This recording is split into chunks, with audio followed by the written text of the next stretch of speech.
Okay, welcome back to Off the Clock podcast. Today we have a very, very special guest, the one and only Mr. Professor, community man, everything, Bonang Mohale. Welcome, Ndata Mohale, to Off the Clock, and I hope you're relaxed and ready to share, engage with us on what do you do off the clock. I mean, your corporate career is well documented. I think you've written 2 books which are selling into millions. I read them all, even though I know your story from when we were still young. But, well done and welcome to Off the Clock. So, Tlatsi, do you want to kick off with some questions for Ndata Mohale? But maybe, do you want to maybe tell the listeners a little bit about yourself before we quiz you? Ndate Mehlape and your lovely, amazing son. Ke a leboha ka monyetla o motle kana kana. You're welcome. So, who am I? The people that are closest to me define me as a change agent, as a social justice activist,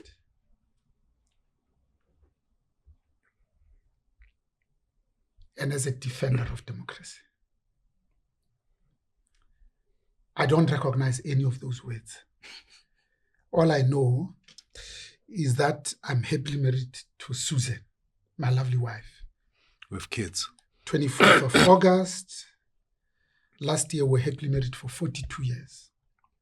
Grateful that she hasn't traded me in for a younger, cleverer, wealthier, much more hardworking young man. Her patience is truly legendary.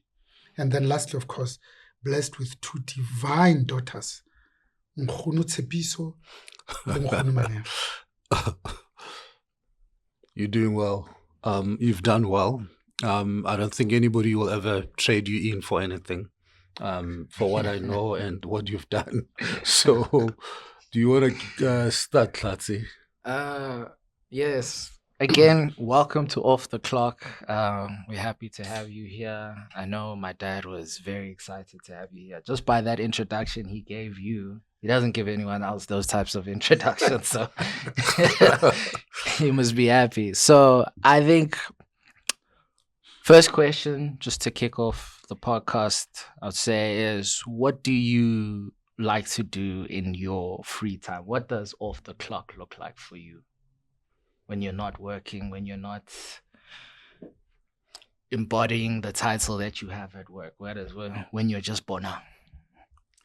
When I'm just Bonang, I ask myself very easy questions.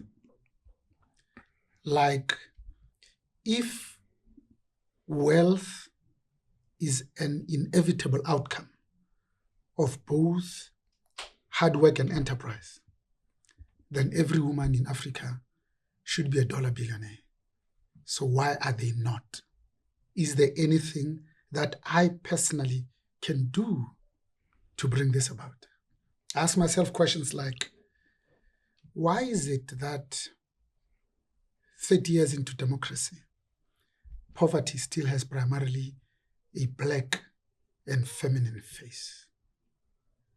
Ask myself questions like, the duration of oppression is always determined by the oppressed, never by the oppressor.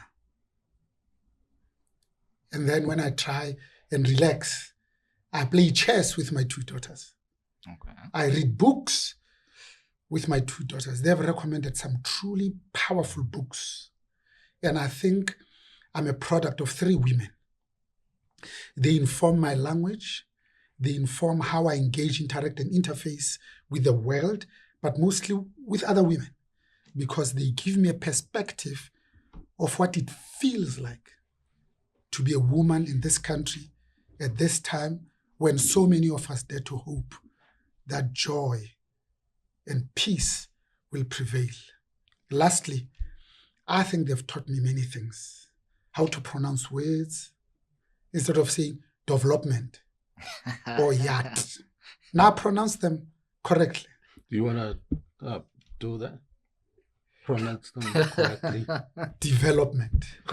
Yacht. That you get. But also, even on content, now I understand the intersectionality between race, class, and gender. Because I've got these three powerful warriors at home who themselves have their own agency. And they look at me and say, can we help you, Dad? So that if you had sons, maybe the way you live your life, your son would want to emulate it, and your daughter would want to marry it. You look so happy and energetic. It's like you're taking steroids all the time. You kind of wearing so many hats. How do you sleep? How's your sleep? Do you have any sleeping problems? Can we talk about that? So first, I think my problem is that I keep a young wife. Okay. My lovely wife, Susan. You said that's our problem. Yes. Number two. Can you tell us more about that? Yeah. Number two, I think leadership off the clock means just three things: sleeping adequately, eating healthily, and exercising regularly. Anything between 6 to 8 hours a night, every night, on average, should be okay. What does, you say exercising regularly, what does exercising regularly look like for you?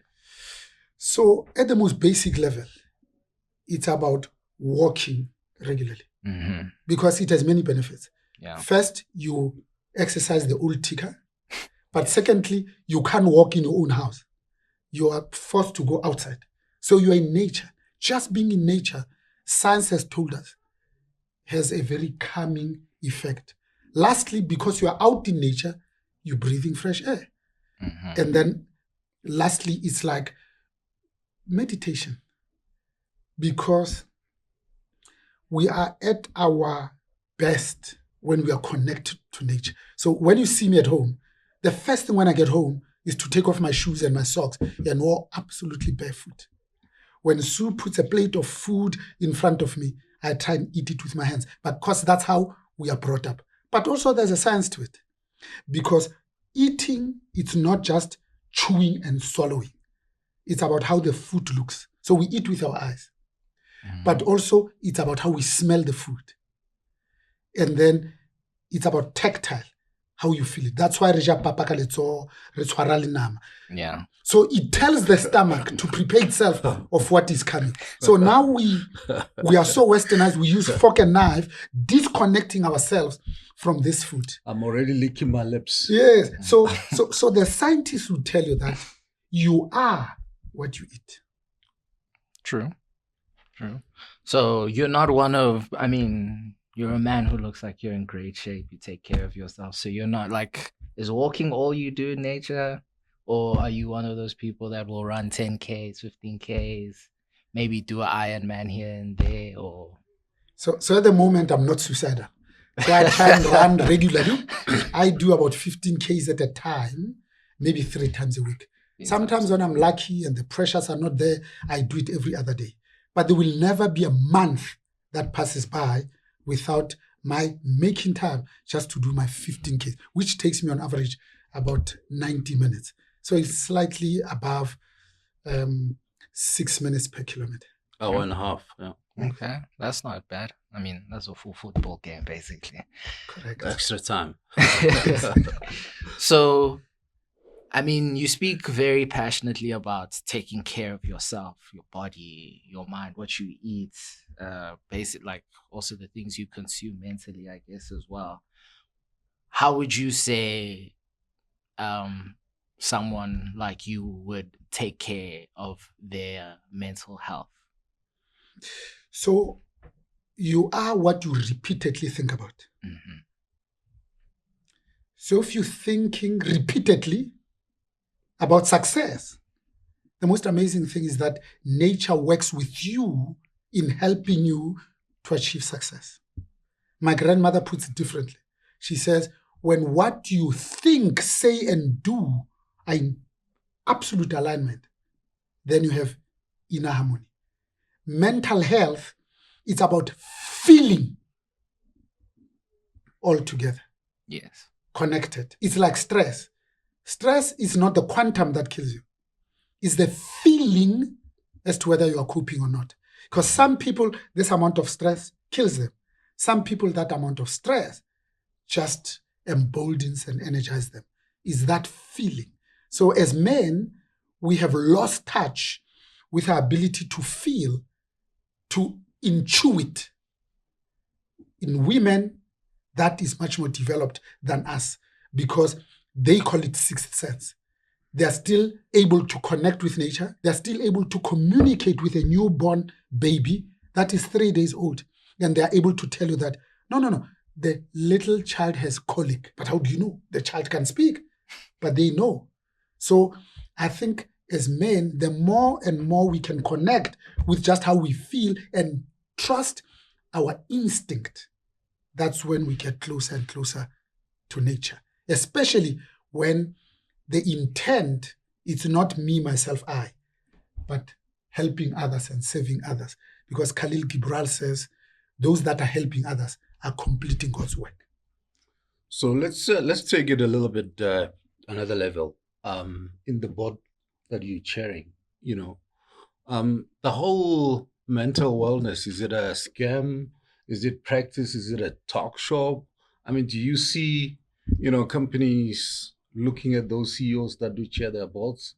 I mean, as far as I know, most companies will have a helpline, some resource here and there, but what do you see in those companies that you connected to?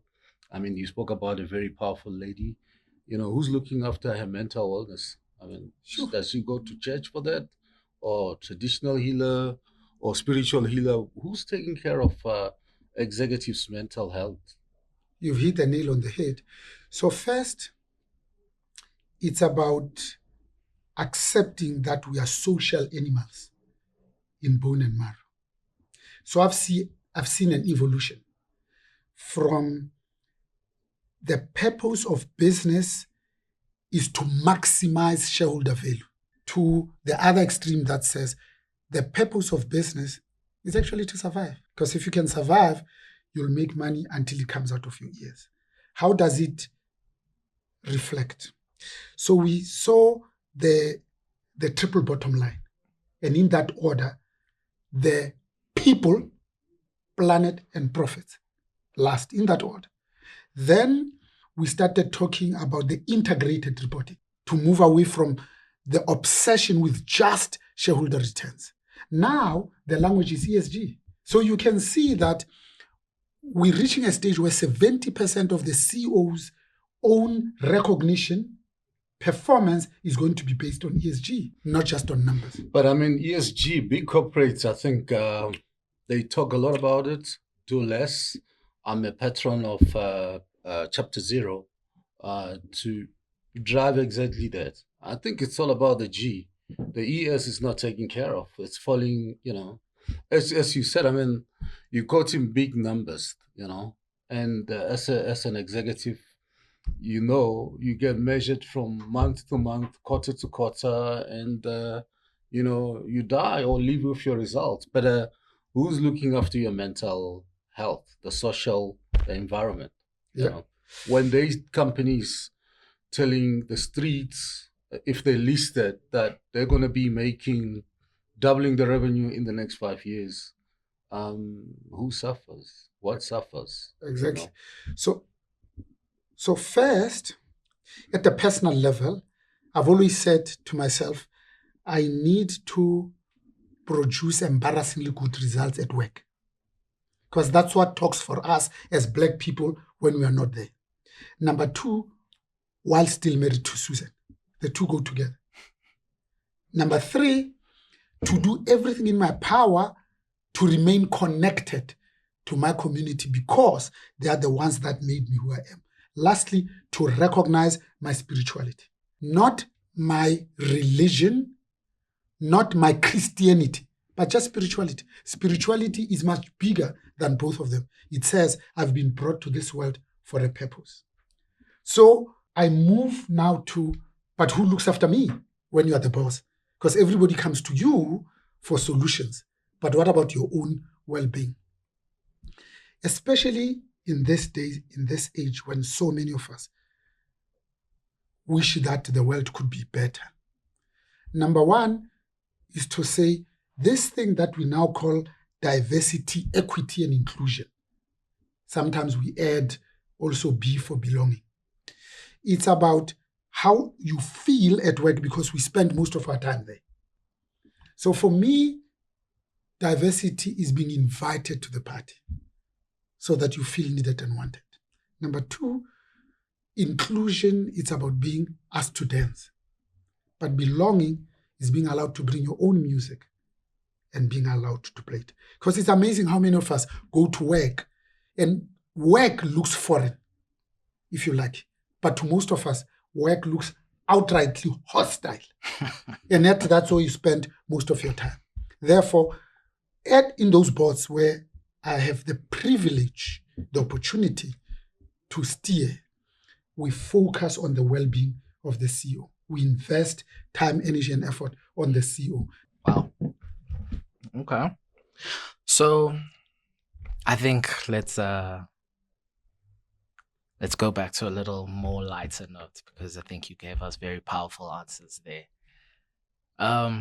Going back to the family, and I know you touched on this, saying they recommended books for you and all those things, and how you interact with your daughters as well. But how do you spend time with your family? Like, since you're the only man in the house, you have your wife, you have your He's two the daughters. man of the house. The only, and you are the man of the house. You have your wife, your two daughters, and I'd say from experience alone, women generally require a lot of attention given to them because they're very social people. So how do you divide do you spend all your time with them all together, or do you divide your time and concentrate solely on this person? I'm probably sure you do that with your wife, but with your daughters, how do you choose to split up your time between them? So I can see that you are also very well productive. So I'm happiest when I'm with my family. Yes. Blessed that even though they are not too young, both of them are now grown-up ladies, we still spend time together. We had the privilege of having a holiday home at smaller golfing estate in Knysna. All of us, we always say the 1st of December, every year without fail, let's wake up from there. And 95% of the time, we do that. The other 5% is because they saying, you know what, I now live in Madrid. For this Christmas, come and spend it with me so that you see how I hang out. Okay. The younger one says, I now spent 4 years at the University of British Columbia in Vancouver. Come and see Canada in Christmas because you can see white Christmas and why there's reindeers on Christmas cards. And these people that are wearing very hot clothes and white beards, even though it's 40 degrees in Africa. And then we go and spend time with them. Lastly, I'm always outvoted on what type of restaurant to go to, Shame, man. what type of movie to watch. And that being outvoted has actually helped me, because now I look at the things that I enjoy.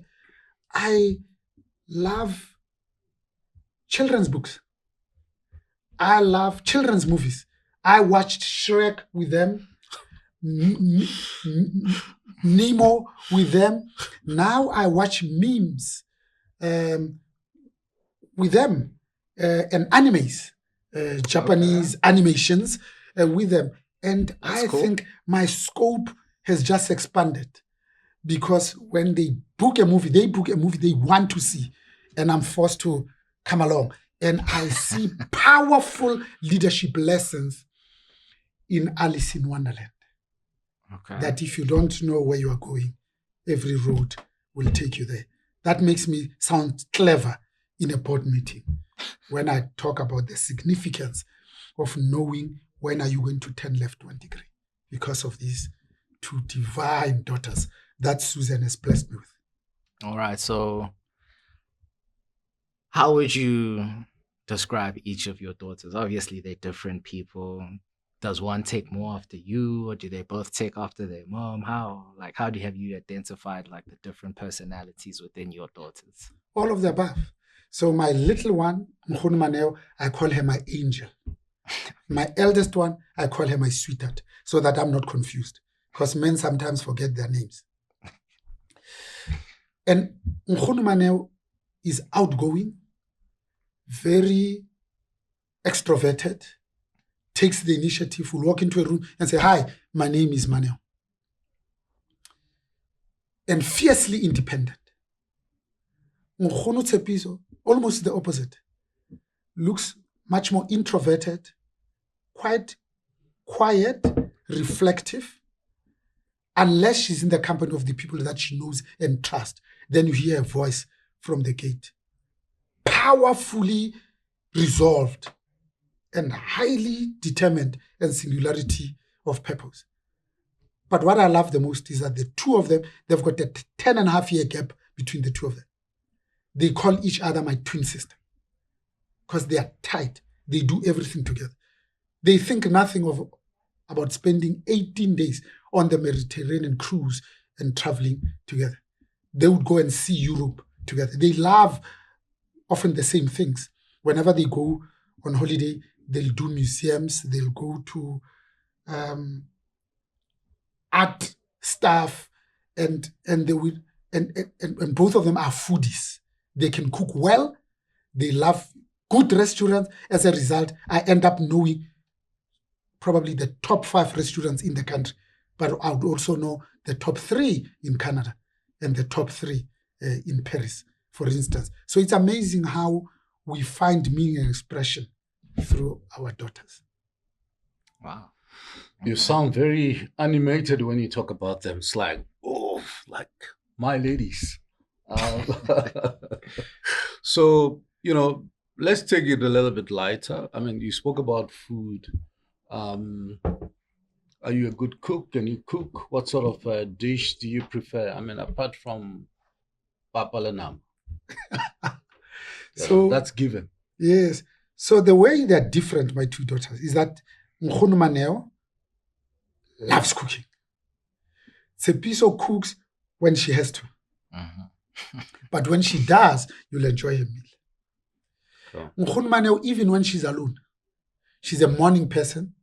Tshepiso is more a midday person. So when they travel together, Mano would wake up and have breakfast and leave Tshepiso still reading in bed. But at lunchtime, they're together. In the afternoon, they are trolling the museums and art places. Susan loves entertaining. She thinks nothing of bringing 5 couples at home and then we break bread together.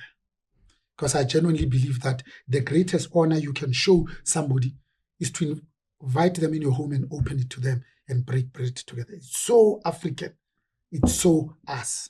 Lastly, I'm the worst cook of them all, and yet I love cooking. So when Tshepiso was at UCT, that whole 3 years, plus another 18 months when she was doing her honors, I insisted each time she came home, I'll cook. Just as a way of saying, this is how excited I am to have you home. So go a little bit an extra mile. So of course, I'm a Still lazy. didn't get better. So I'm a lazy, typical South African. So I love braais. And in braais, of course, there'll be nyama. But because they are ladies, they love snook, fish especially. And they like salmon. So we prepare it properly. So when the coals are just about white, dying, that's when we put our fish. Skin side down. And when it starts bubbling, we know that it's okay. We never overcook it. So what I cook for them normally is breakfast is my specialty because it's so easy. And then lastly, I would do dishes like icebein and sauerkraut. Really just to get out of my comfort zone. Okay. Yes. When they do... You stay in your lane. Yes. When they say, no, we're going to my mother-in-law's house, which we try and do every weekend. 90% of the time, we do that. Sometimes I volunteer to cook pap. Just that motion, I find it so calming. So coming, absolutely. So just maybe a follow-up question on that is, you look so happy all the time. And I know I said that already. I mean, and I've known you for many, many years. I've never seen you angry or upset. I mean, do you ever get angry or Many times, uh, but by and large, I think I'm an eternal optimist. Number two, my life is complete and fulfilled and whole. Because, I mean, think about it. I got married when I was 17. what, arranged? How did that happen? I fell in love with Susan when I was at school. I approached my father and said, I want to get married to this woman. 3 weeks, he didn't talk to me. But eventually, they allowed me to. So at 17, you need your parents' consent to get married. So I got married when I was young. So I mean it when I say I'm happiest when I'm with family. And I know that my 2 daughters are going to leave me at some stage. I'll go back to my lover because that's where we started. The 2 of us, they get crushed into our life. They'll go back to where they come from, and then they will leave the both of us. That's how you see it? Yes. And then lastly, I'm looking forward to an emptiness syndrome. But once they're here, I absolutely enjoy every minute that I can spend with them. But I was just going to end by saying, I'm happy because I've learned to focus on things that genuinely matter. I don't follow things, bricks and mortar, shiny metals like cars. I'm more into moments and memories. Because when you talk to your kids, that's what they say. They never say, Dad, I remember that day when you rocked up in a red X5 M with white leather interior. They always say, I remember the day you attended my first play at school, my first match, the day we went to the picnic and we could hear the sound of the running water and we could feel the grass drinking the morning dew. I mean, I can't argue with that. So, I mean, my own follow-up question was, how did you know you wanted to get married to that specific person at 17? Yeah, that was pretty early. Yeah, like me at 17, I'd never trust myself at 17 with such. Neither do I. I didn't. But I met this woman, and to me, I think my life was complete. And I'm 17, I'm at school. So I got married to her for 2 reasons. One, for love, but number 2, out of fear. Because I'm at school, I thought, hey, the other guys, so I thought, let me go and put the deposit so that I don't lose this precious thing. And I say so in my first book, Lift As You Rise. That was the best decision I've ever made in my entire life.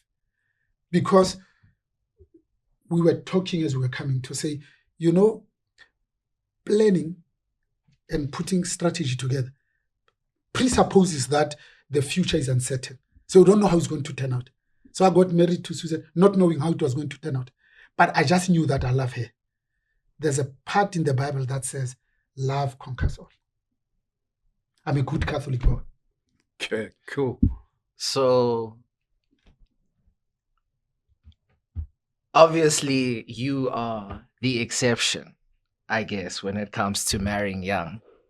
So what advice, because I don't think it depends on the people, right? At the end of the day, to make a decision like that work and be where you are today and say it's still working, right? 42 years later. Exactly. That is a long time.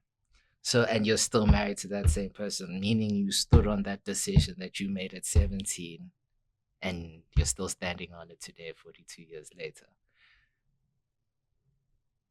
How would you react if your daughters were in a similar situation? So 42 and a half. 42. I'm counting. I credit Susan because she's so easy to love. Mm-hmm. What you see is what you get. She speaks her mind. She does stuff. She loves the family. She lives only for the family and herself. And I can't ask for anything more.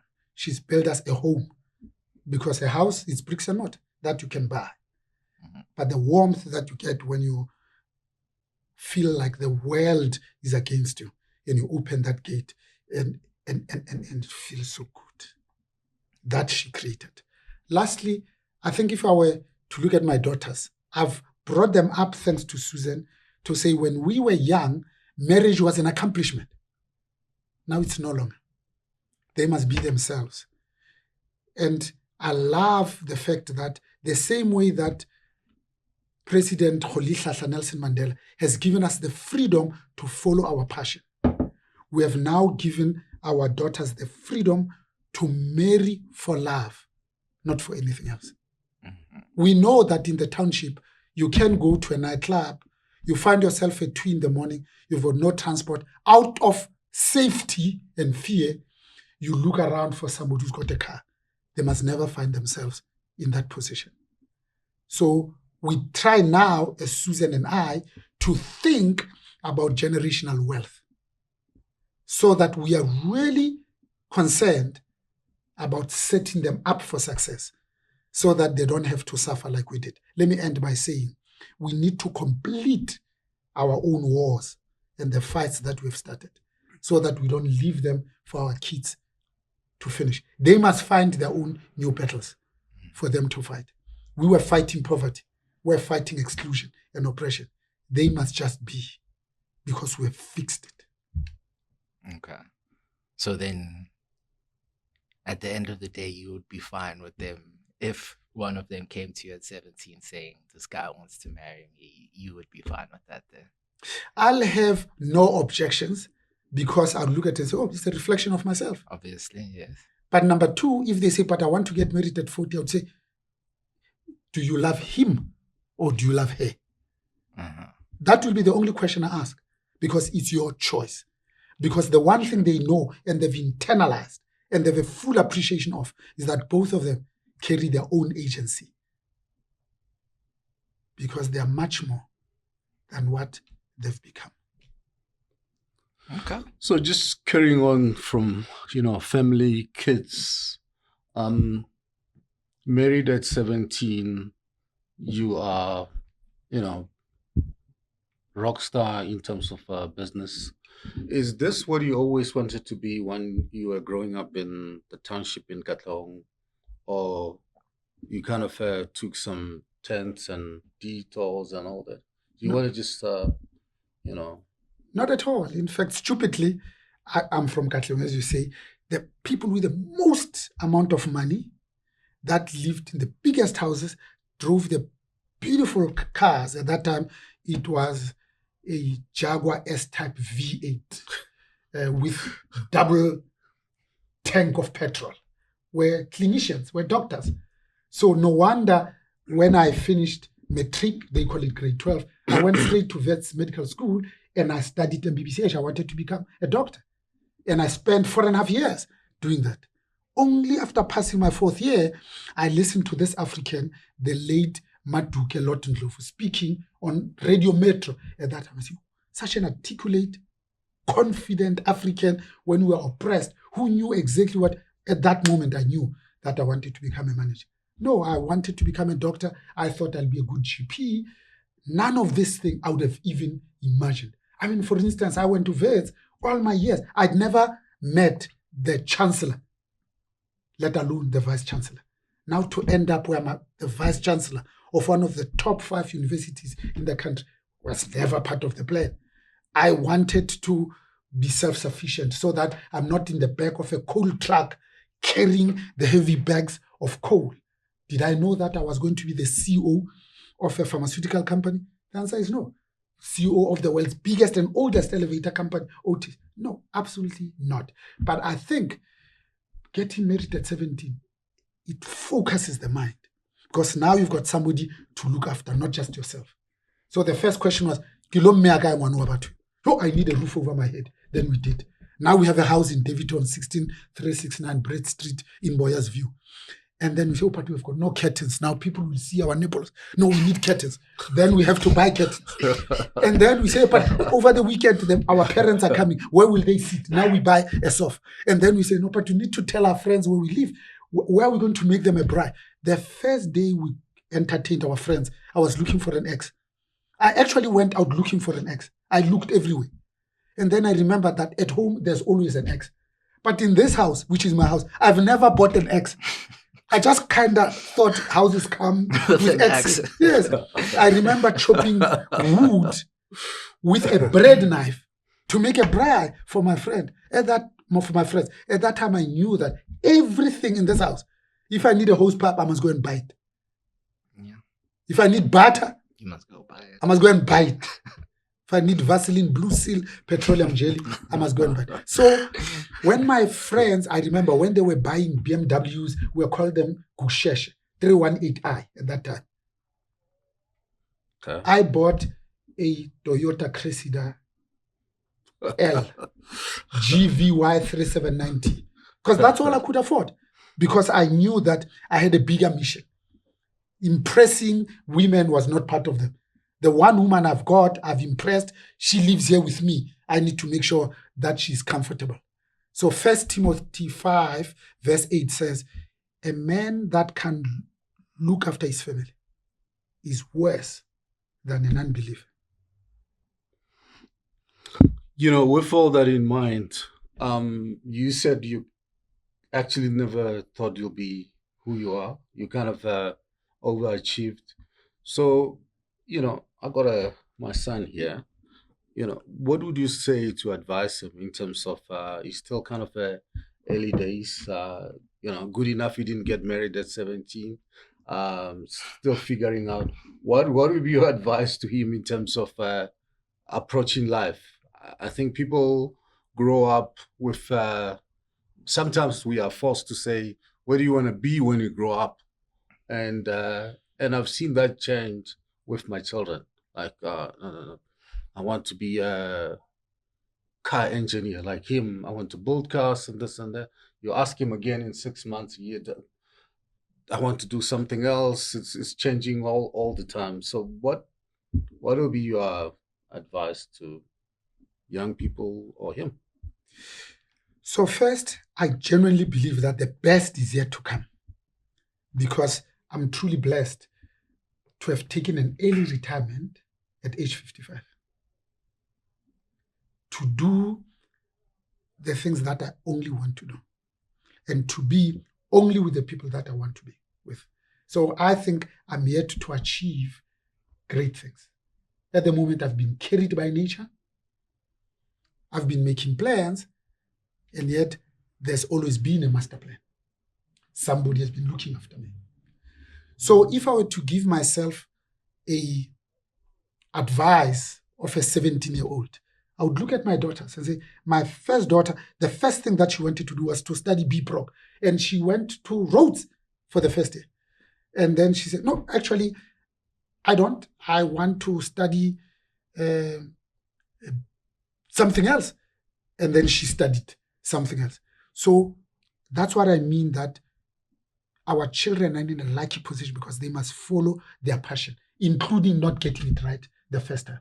Because we learn more from those things we don't get right the first time than from those that we do. In terms of advice, I would then say to myself, one, be happy with yourself and live in the present. Sometimes we spend too much time living in the future, or worse, living in the past. And then lastly, I would say, have a balanced life. My grandmother used to say, everything in moderation. Nature was not meant to say, I'll eat only meat, or I'll eat only vegetables, or I'll eat only once a week. Anything that, as long as it's in moderation, it's okay. Because the body tells you what it needs. In fact, if you listen to nature, you'll understand that actually nature has a lesson for us. Because when you look at the food that are available in summer when it's hot, is the fruits and the watermelons and the berries and what have you, and the vegetables. Yeah. In winter, those things die because the body needs something else, energy to keep us warm. So we slaughter the sheep and the cattle and then we eat pork, for instance, to keep us warm. So if we only followed the rhythm of nature, I think we'll get it right. Nature is an amazing metaphor for life. So let me end by saying, at a personal level, I find this is useful to myself. I normally ask myself, but why have I been brought to this earth? Therefore, what is my purpose? So remember only purpose. Number two, I then say, but where do I want to play? Because Mandela gave us a choice. When we were young, it was go to school, get a job, get married, die. Now I can either work, I can be one of the 400 MPs in parliament, I can start a BE company or a consulting company. That's 4 choices more than I used to have. So choose where you want to play so that you're not like a reed in the middle of the river. Number 3, I would then say, how do you want to play to win? How do you play to win? In other words, what does success mean to you? Because success is personal. And success to me is simply a progressive realization of a worthy ideal, whatever that ideal is. The penultimate one is, what skills do I need? Skills, abilities, and capabilities. The last one, who's going to help me? Because successful people never got there on their own.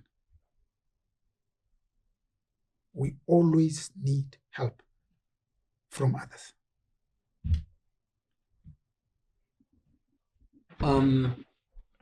Maybe 1 or 2 questions, and then we can, close off, because I think it's important also, before we close, to also get your thoughts about, what we're doing here at off the clock, because when we started this, the biggest thing was to drive a movement to demystify the CEO, demystify the leader, demystify the business founder as somebody who's normal, just like all of us, who, get sad, get happy, even though you never get sad, and but have a family and other things that they do. So what would you say to this? What are we doing? What's any thoughts about, driving work-life balance to another level? Because sometimes people like yourself, myself, is like, I'm busy, I don't have time for anything else, and when actually you can make time for other stuff. So I couldn't wait to get here. That's why I was here at 1:15 for a 13:30 meeting. 1, because I'm always early. Because I thought what you guys are doing here is truly phenomenal. Because that's what makes us human. What we forget is that chancellor, professor, MD, it's what I do. That's not who I am. And sometimes you confuse those two. You think professor, that's who you are. The other point that's important for me is just that realization that leadership, because we are now leaders, it's a privilege to serve others, not an opportunity to enrich self. It is the other-centered, not self-centered. We are truly human when we can go out of our way to say, how do I touch other human beings in a meaningful, special way? If that's the one driving force, you'll find that the higher you go, the more humbler, the more approachable, the more accessible you are. Because you want township boys and girls and everything in between to hug, touch, talk, engage, interact, and interface with a chancellor and say, I know a chancellor. Because I finished university without knowing who's the chancellor of it. I knew where the vice chancellor is. I never met the vice chancellor. In fact, if you met the vice chancellor at Wits, you were in trouble because you were called to the 11th floor. You had to answer. It was like being called to a principal's office. Lastly, just 2 thoughts about really the amazing work that we're doing here. It's the appreciation that in our job as leaders, can we help our political leaders, labor leaders, most importantly, business leaders, and civil society leaders to have a full appreciation that a country that makes English compulsory, but agriculture optional, will produce citizens that speak English fluently on an empty stomach. That's just some parting shots, comments before we close. I need a drink. You've depressed him now. I think thank you for coming on. You gave very like I said earlier, you just give powerful answers for everything we've asked you, and I think I couldn't have asked for a better interview thus far. You're like I say, very inspiring. The way you speak about your family, so much passion. I don't think anyone else speaks about their family with as much passion as After you. me, yeah. I don't know, Dad. I think that was a good enough place to end off. Bonang, thank you very much for coming. Thank you. Dada Mohale, thank you very much. Respect for the work you're doing. Appreciate it. I respect you even more, my dear brother. Okay.